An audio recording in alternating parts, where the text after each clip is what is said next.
We're getting ready to ambush Christopher with an interview because last night we had an argument with him about love. And he was saying he doesn't believe in love. And me and John have been listening to these records for all morning. And if there is no such thing as love, the way Christopher said last night, then what are all these people singing about? They didn't make this. This is not made up. Well, Lena said, you know, he throws at Lena that Christopher when he gets short-tempered.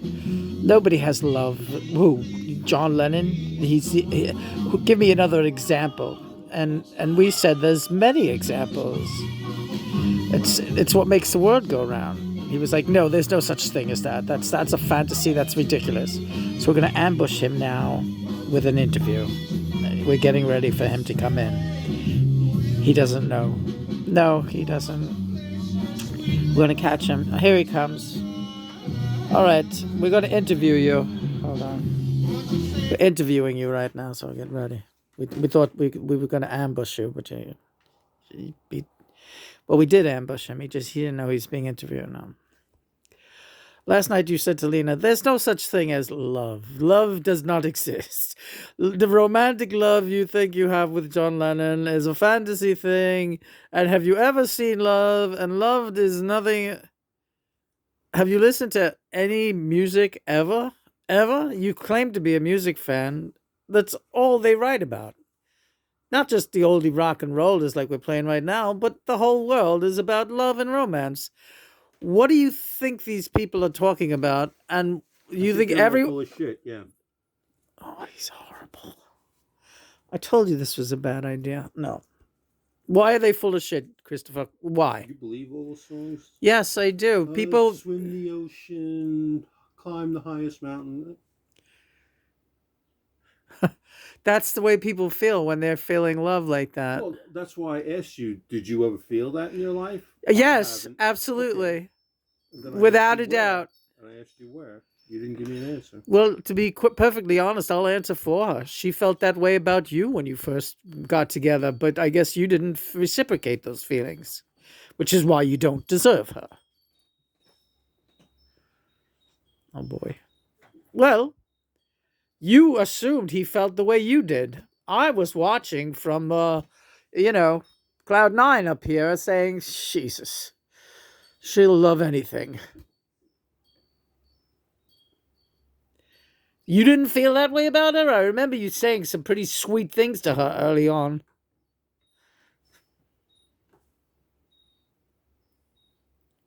You told her she was the girl of your dreams. Are you calling me a liar? You said those words to her. And now you're saying it didn't exist. Do you know how that makes her feel?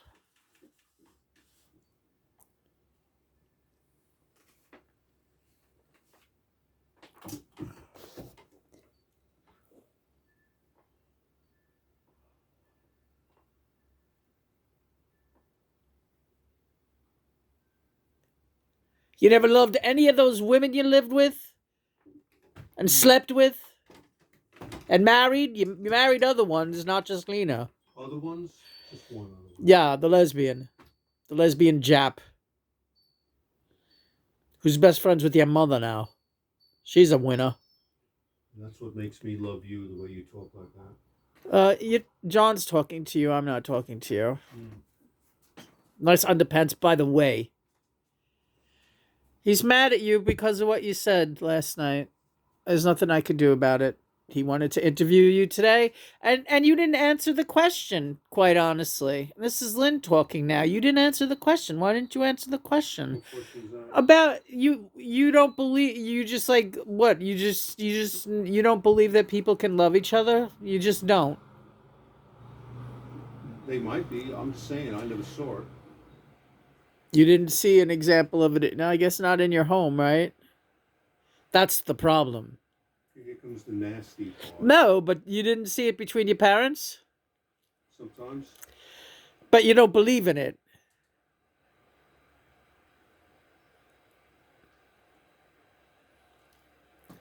If you saw it between your parents and you I don't felt see it in my life right now, so that's all that matters to me. you don't, okay, now we're getting down to brass tacks. So you feel unloved right now in your life?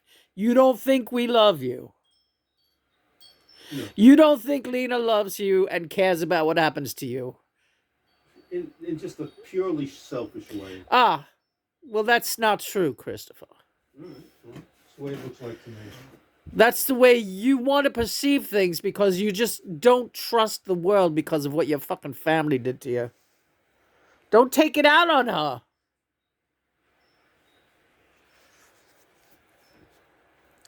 Well, this has been fun. Well, that's what he's doing. You're being creepy to the wrong people, Christopher.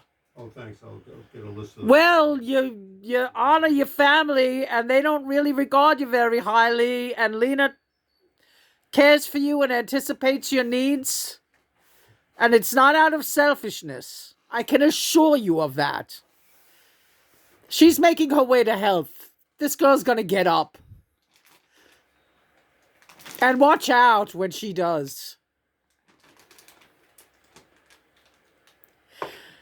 Watch out, Christopher. When you almost started that fire the other day, you had to see the way she bounced out of this fucking room and into the kitchen. I noticed. Yeah, that's just the tip of the iceberg. That was a fire drill.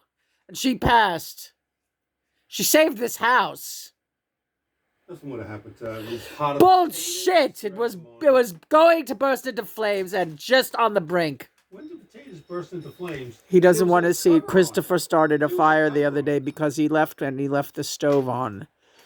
And if anyone doesn't think that a pot of boiling water that goes too long, if they don't think that they could start a fire, they're The wood wrong. was gone, Because the and flames were potatoes coming up over the stove.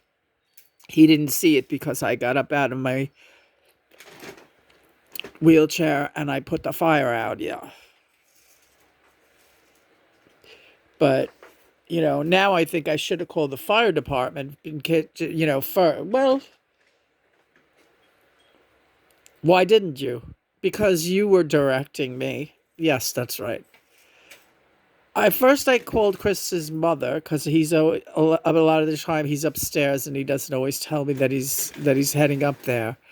So because it's like last minute or whatever, she needs something and because I woke up and I smelled smoke and I heard the crackling. That crackling noise is terrible. It's a nightmare. If you've ever been in a fire and you hear that noise getting louder, yeah. And I knew it was coming from the kitchen, and I knew he had put something on the stove, but he forgot that he did, and he left it. And he went out. So I could hear the fire, and I could smell this. I see the smoke starting to come into the bedroom. So I jumped up, and I started screaming his name, and he can't hear me. And so I grabbed my phone and I just, the first call I made was upstairs to his mother because I thought he was up there, but I realize now that was that's right, that was a mistake. That's rule number one. Right, and he wasn't up there, and his mother's like, oh, what are you gonna do? I wouldn't know what to do. I always think what's gonna happen to me if there's a fire. And she starts talking to me like this is a great day to have a conversation. And I was just like, I gotta go. And I was telling you to call the fire department, yes. And you were saying Christopher will kill me if they break the door down. I gotta do this myself. So I overrode you. That's right, because you were afraid that he would get mad at you if the fire department came and broke the door down. You were more afraid of that than the fire. I was wondering why I didn't call the fire department afterward. I was like, that really should have been the first thing because, we would have all died. Because I was like on the phone with his mother and worried about him being mad. Yeah.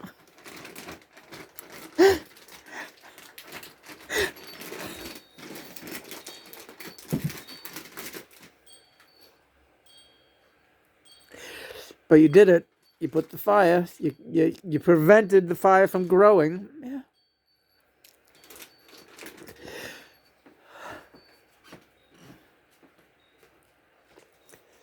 And he came in sometime later and acted like it was no big deal. He called her stupid. He told her to shut up because she was very upset. The place was smoky. She was in shock. She was shaking, and Christopher told her to shut up. And that she was nuts. And that her mind plays tricks on her. This is what he did. Do you really see that fire growing, honestly? He's still doing it, right? It's a little pot of potatoes in a steel pot. He doesn't get with it a now. cover on He it, doesn't get it. And the water ran out, so they started This is what burning this and is what he smoking. this is what he But does. it's not gonna escape that. this- It's in a pot. What do you think? It's gonna explode? How like many dynamite? times how many Like, times no. does she have to tell you that flames were coming up around the pot? Do you understand what happens Even when if that was happening, Yeah, it doesn't and matter. there's that That's not gonna spread. What's it gonna spread to? It's sitting on the stove. it was And spread it flames was are it usually on was the stove. there's that felt thing that hangs over this. It could have happened anything. It could have the flames. Yes, Chris. It was dangerous.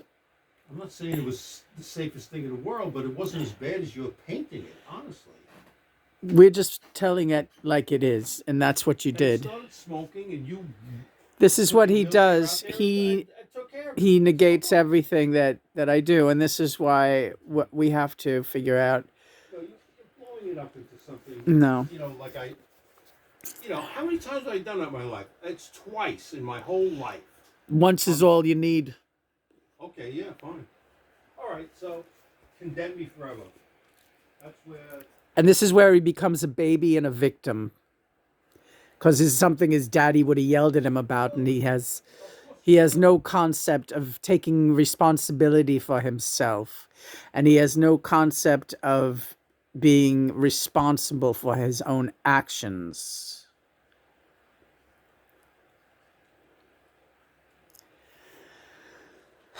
So what do we do in a case like this? Plan B. And we're working on Plan B right now. And that's why this morning you got to make some more telephone calls. Yeah.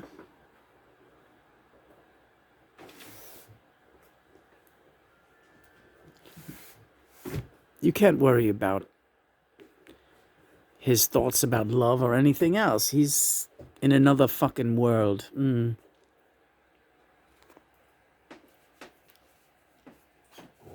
He's in La La Land.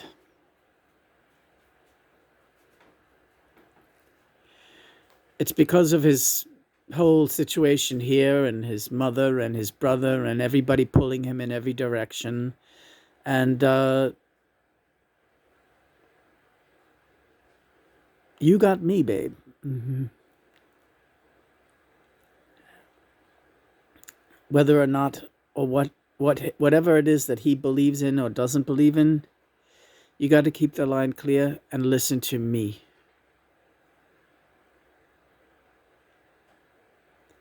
I'll get you out of here safely.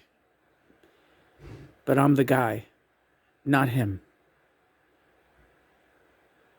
We'll get you out of here. We're working on it.